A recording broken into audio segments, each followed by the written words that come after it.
Semoga pelayanan Worship 360 boleh memberkati saudara-saudari dan menambah damai sejahtera serta sukacita dalam bekerja. Apa strategi Tuhan yang keempat dalam menyatakan panggilannya? Strategi keempat adalah ada ide dimunculkan. Secara umum, tentu Tuhanlah yang memunculkan ide atau gagasan mengenai pekerjaan yang tepat. Namun dalam realita, ide yang muncul itu kadang kita tidak mengerti dari mana asalnya. Sebab semua komponen kehidupan saling terkait. Faktor eksternal dan internal. Ide itu lahir bisa jadi karena ada stimulasi dari kedua faktor tersebut. Ide tersebut bisa lahir karena kita mendengar radio, baca koran, nonton televisi, ngobrol dengan teman-teman, pengalaman masa lalu, dan lain sebagainya.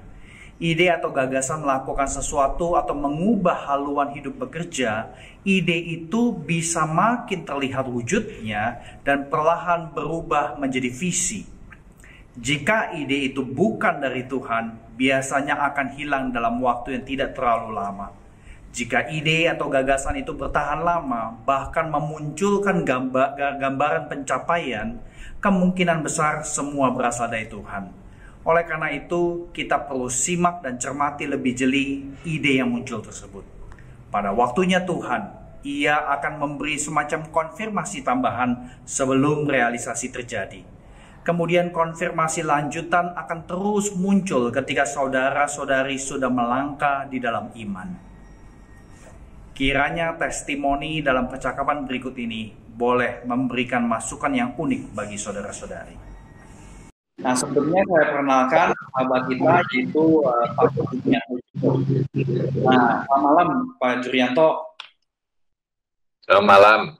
Bisa cerita sedikit mengenai pekerjaan yang pernah dilalui, kerja apa, terus bagian apa dan sebagainya. Silakan Pak. Ya, jadi dari tahun 98 saya bekerja sebagai research di institut di Singapura ya. Waktu itu namanya I2R, Institute for Infocom Research ya. Selama kurang lebih hampir 12 tahun ya. Sesudah itu latar belakang saya electrical engineer ya. Saya dapat S3 dari University of Wisconsin.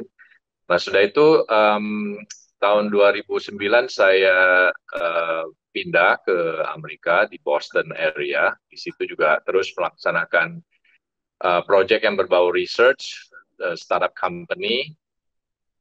Waktu itu lebih ke arah medical device. Kalau yang di Singapura lebih berhubungan dengan telekomunikasi. Nah, tahun 2011 akhir kurang lebih, 2012 ya, saya kembali ke Indonesia waktu itu ya, dengan harapan bisa melakukan semacam project-project community development. Nah, tapi ya, yang namanya perjalanan hidup, apa yang kita rencanakan berbeda dengan apa yang kita rencanakan ya. Jadi tahun 2017 saya akhirnya ke Semarang ya. Waktu itu dari 2012 sampai 2017 saya di Jakarta, kemudian 2017 saya ke Semarang ya, bergabung dengan istri saya untuk di mana istri saya membantu bisnis orang tuanya. Kurang lebih begitu. Thank you so much. Nah, berarti Pak Jurianto sempat melewati kayak semacam transisi nih ya, dan nggak cuma sekali transisinya ya. Nah, mungkin aja di dalam seluruh perjalanan itu ada transisi-transisi yang mungkin bisa dikategorikan sebagai dalam tanda petik krisis gitu ya. Nah, belakangan ini kita semua ngalamin krisis global. Semua orang kerja dari rumah dan banyak sekali penyesuaian. Ya, bukan cuma penyesuaian dari cara kerja, natur kerja, tetapi juga penyesuaian dalam konteks rumah tangga, keluarga yang ya udah tinggal di rumah dan nggak bisa ngapa-ngapain, semuanya dikerjain dari rumah gitu ya. Nah, segala macam disrupsi ini kan kemungkinan besar udah timbulin kayak semacam gejolak, bisa positif, bisa negatif. Nah, salah satu gejolak yang paling dikhawatirkan adalah ya, dan sebenarnya sudah terjadi, yaitu krisis ekonomi. Banyak lapangan pekerjaan kena dampaknya. Nah, menurut Pak Juryanto, di dalam konteks yang sekarang atau apa yang pernah dilewati beberapa transisi dalam perjalanan kehidupan bekerja itu, gimana sih orang Kristen yang masih punya kerjaan tetap bisa melakukan profesinya sebagai ibadah kepada Tuhan? Bisa share sedikit ya? Ya, saya rasa sebagai orang Kristen, baik itu ada di dalam krisis ataupun tidak di dalam krisis, pada intinya waktu kita bekerja, kita ingin bekerja seperti untuk Tuhan. Makanya di dalam perumpamaan talenta itu, pada akhirnya yang Tuhan katakan adalah good and faithful servant. Saya rasa itu yang paling penting, good and faithful servant, ya. Jadi pada saat krisis ataupun tidak ada krisis, sikap kita bekerja harus seperti itu. Nah, pada saat krisis, saat krisis, menurut saya prioritas pertamanya itu, apalagi kalau kita sudah berkeluarga, pertanyaannya, apakah kita terus bisa mensupport keluarga kita? Itu yang pertama, ya. Jadi bukan memilih pekerjaan dulu, mensupport dulu. Kadang-kadang pada masa krisis itu pilihan itu tidak banyak, ya. Ada hal-hal yang harus kita kerjakan yang mungkin bukan profesi kita. Nah, pada saat itu menurut saya sekali lagi menjadi good and faithful servant akan membantu kita, walaupun nggak enak, ya, nggak enak, tetapi kita tetap memberikan yang terbaik. Nah, puji Tuhan, ada beberapa orang bisa menemukan sesuatu yang pas dengan skillnya. Tetap sama, itu harus memberikan yang terbaik. Jadi, buat saya, krisis ini sebenarnya orang mengalami transisi seperti ini tidak hanya di masa krisis. Pada masa krisis ini, yang kena tuh banyak sekali, ya. Tidak berarti waktu bukan masa krisis tidak ada orang yang kena. Ada juga yang kena, tapi tidak sebanyak sekarang. Kurang lebih begitu, ya. Jadi tetap menjadi good and faithful servant itu menurut saya kuncinya. Oke, berarti buat Pak Juri itu kayak ada semacam payung yang jauh lebih besar daripada urusan profesi A, profesi B, profesi C, dan sebagainya gitu ya. Dimana dalam hal ini attitude atau bahkan mungkin perspektif terhadap apa yang kita kerjakan itu, yaitu good and faithful servant tadi gitu ya. Nah, kita kan juga sering dengar nih Pak Juri, krisis sama dengan kesempatan. Nah, di tengah krisis yang kayak sekarang, apa sih yang bisa jadi kesempatan? Biasanya kalau krisis itu justru untuk memikirkan kesempatan itu lebih susah, ya, karena begitu banyak kejadian yang memberikan stres, ya, sehingga kita lebih cenderung, ya, ingin so-called memadam kebakaran itu, ya, yang lagi stres. Justru pada saat tidak ada krisis sebenarnya adalah saat kalau kita menyediakan waktu untuk reflektif, ya, itu akan membantu kita lebih objektif, kembali lagi mempertanyakan panggilan hidup kita dan lain sebagainya. Pada saat krisis mungkin pada saat krisis kita kena PHK, mungkin saat itu kita memang bisa berefleksi. Tapi pada saat yang sama, waktu kita ingin memilih sesuatu yang beda dengan apa yang kita lakukan, apakah itu tersedia? Karena di dalam krisis, semua orang membutuhkan pekerjaan. Nah, jadi sekali lagi prioritasnya kalau kebutuhan keluarga harus dipenuhi, ya itu dulu kadang-kadang harus menjadi good and faithful servant dulu. Sesudah opportunity yang nanti terbuka sesuai dengan apa yang kita mau, nah puji Tuhan saat itu kita bisa melakukan transisi yang diharapkan. Oke, berarti slogan atau propaganda yang sering didengar krisis sama dengan kesempatan ini nggak sesederhana yang kita ngomongin gitu ya. Karena di dalam konteks krisis sekarang, ya kalau payung besarnya adalah menjadi seorang hamba Tuhan yang setia dan seorang hamba yang ya faithful servant tadi, berarti nomor satu ya tanggung jawab kepada keluarga tadi gitu ya. Ya, Nah, kalau misalkan dalam konteks yang sekarang ini, oke, katakan kita nggak perlu terlalu muluk-muluk dalam artian, ada kesempatan apa nih dan sebagainya ya. Mungkin kita pinggirin hal tersebut dalam aspek pekerjaannya. Nah, tetapi dalam konteks krisis sekarang, apakah bisa jadi kesempatan untuk memperdalam rohaninya kita? Apakah mungkin krisis ini menjadi satu macam refleksi, mikirin sebelumnya tuh bekerja tuh udah sesuai belum sih dengan jati diri kita sebagai seorang pekerja Kristen gitu loh. Gimana menurut Pak Juri? ya. Krisis itu biasanya memang membantu kita memberikan wake up call ya. Pada saat krisis terjadi, bisa saja yang kena PHK kita mungkin ya. Pada saat itu mungkin kita mulai menyadari betapa waktu saya ada pekerjaan mestinya saya mensyukuri hal itu. Dan mungkin juga kalau kita refleksikan kembali, mungkin waktu saya ada kerjaan mungkin saya mestinya melakukan lebih baik daripada yang sudah saya berikan ya. Nah, kalau misalnya saya berada di posisi juga misalnya masih ada pekerjaan, melihat orang lain yang kena PHK begitu ya, saya rasa itu merupakan suatu refleksi mengapa saya masih bisa ada pekerjaan, sedangkan skill kita mungkin ya comparable dengan orang lain. Nah, itu kita juga harus bersyukur bahwa ya Tuhan masih menjaga kita dan menggunakan tangan kita untuk menjadi berkat untuk anggota keluarga, untuk keluarga kita ya. Kalau kita seorang bisnismen mungkin kita juga berpikir ya, ya kita perlu mengevaluasi banyak gitu. Sustainability kita ini tergantung dari apa sih sebenarnya? Apakah kita juga bersyukur waktu bisnis itu ada, sekarang berkurang banyak, apakah kita masih bisa bersyukur?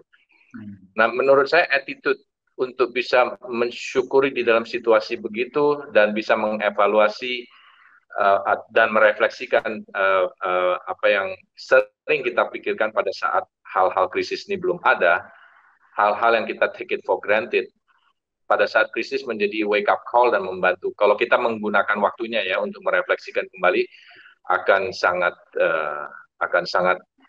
kembali mendekatkan kita dan menyadarkan kita bahwa sebenarnya kita sangat tergantung pada Tuhan dan tidak bisa bergantung pada kekuatan dan diri kita sendiri. Oke. Nah, Pak Juri kan sempat beberapa kali menyebutkan bahwa kita perlu perhatikan tanggung jawab kita sebagai ya seorang pekerja dan dalam hal ini sebagai ya keluarga mungkin gitu ya. Kamu kan ada bilang bahwa kita perlu bertanggung jawab gitu ya. Bertanggung jawab untuk memenuhi kebutuhan keluarga di tengah-tengah krisis ini. Nah, apakah dengan begitu maka krisis yang sekarang ya tanya-tanya panggilan Tuhan hanya ada kerjaan apa supaya bisa menggenapi kebutuhan keluarga, ya udah kerjain aja, gak usah pikir sampai sejauh itu mengenai panggilan hidup Tuhan gitu loh. Gimana menurut Pak Juri? Ya, karena pada saat krisis itu biasanya pilihan terbatas ya. Tentu apa yang ada itu kesempatan yang ada tidak melanggar ya tidak melanggar firman Tuhan begitu ya, bukan suatu pekerjaan yang maksudnya kriminal begitu ya, tetapi sesuatu yang tetap pekerjaan yang dihormati. Nah, tentu pada saat yang sama kita boleh juga mencari ya, kalau kita sudah berefleksi, ini juga kesempatan misalnya justru pada saat mulai buka kembali ya, ini kan ada rehiring back. Nah, mungkin pada saat krisis waktu tidak ada pekerjaan kita sudah refleksi dengan baik, ternyata mungkin saya mau cari pekerjaan yang atau berganti profesi ke arah yang berbeda begitu. Nah, mungkin mungkin kesempatan pada saat reopening back itu kita bisa sambil apply. Tapi jangan menunggu, masalahnya kalau ada kebutuhan keluarga, kita jangan menunggu sampai uh, pekerjaan yang kita harapkan itu terbuka, karena kita tidak sebenarnya kita tidak tahu kapan itu akan terbuka. Kompetisi begitu banyak, ya. Oke, oke. Berarti in a way, ya tetap nomor satu tanggung jawab untuk memenuhi kebutuhan keluarga. Pada saat yang sama, perenungan mengenai panggilan Tuhan dalam bekerja itu tetap terus berjalan gitu ya. Jadi semua mesti paralel semua. Paralel gitu. Ya, jangan serial, paralel. Serial ya. Ya, walaupun sebenarnya paralel di dalam saat krisis juga sangat susah, karena pikirannya banyak sekali. Karena bisa bercabang-bercabang juga pikirannya ya. Di satu sisi mau gimana supaya keluarga tetap terpelihara, tetapi di sisi yang lain ada ancaman PHK mungkin, ada ancaman potong gaji dan sebagainya. Kemudian di sisi yang lain, apa masih realistis untuk duduk dia merenung panggilan Tuhan atau bukan nih, ngerjain kerjaan yang ini gitu ya. Ya dalam realita tidak sesimpel itu gitu ya. Tapi sebenarnya dari apa yang kamu sharing tadi, istilah refleksi, merenungkan itu nggak bisa nggak terjadi toh. Ya, dan akan sangat membantu juga karena begini, ya untungnya juga di era internet ini kan banyak juga short sermon atau apa begitu ya. Mungkin perlu mendengar hal itu untuk membantu kita punya guidance juga, karena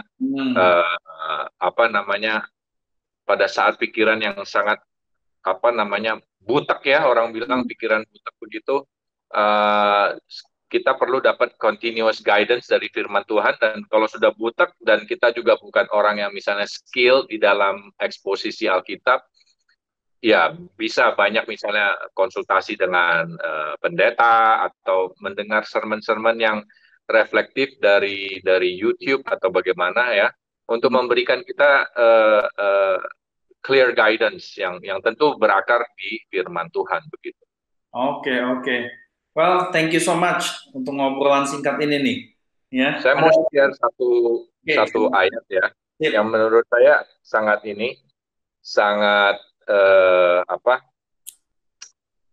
sangat membantu saya di dalam transisi ya.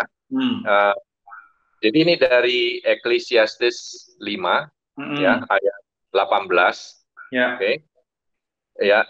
Even so, I have noticed one thing, at least that is good. It is good for people to eat, drink, and enjoy their work under the sun during the short life God has given them. And to accept their lot. Ini yang saya ingin garis bawain, accept their lot in life. And it is good thing to receive wealth from God and the good health to enjoy it. To enjoy your work and accept your lot in life, this is indeed gift from God. God keeps such people so busy enjoying life that they take no time to brood over the past. Nah, kata lot itu ya, kalau kita lihat di bahasa Inggris itu, ya, lot itu sebenarnya someone's lot itu artinya someone's general situation in life, especially when this is not very good. Not very good ya. Jadi di sini sebenarnya ada wisdom ya. Maksudnya ada orang yang dapat kerjaan sesuai dengan apa yang dia mau, passion dia. Ada orang dalam reality nggak mendapatkan jenis pekerjaan itu, dan kita harus menerima dan mensyukur itu, karena semuanya sebenarnya datang dari Tuhan ya. Jadi jangan sampai kalau kita mendapat pekerjaan tidak sesuai dengan apa yang kita mau, jangan sampai timbul discontentment. Itu nanti ya susah untuk bekerja menjadi good and faithful servant itu. Kurang lebih begitu. Well, itu thank you so much, itu satu bagian firman Tuhan yang memang luar biasa sekali ya. Kalau kita nggak bisa menerima bagian yang dipercayakan kepada kita, apakah bagian yang dalam tanda petik enak atau bagian yang tidak enak, wah susah sekali hidup ya. Ya. Thank you so much tuh untuk satu bagian firman Tuhan tersebut tuh dari Pengkhotbah 5 tuh. Itu satu reminder yang luar biasa. Ya. Thank you so much Pak Juri untuk sharingnya. Thank you. Semoga apa yang kita dengarkan ini boleh menjadi berkat buat teman-teman yang mendengarkan. Ya, kiranya Thank you. Thank you.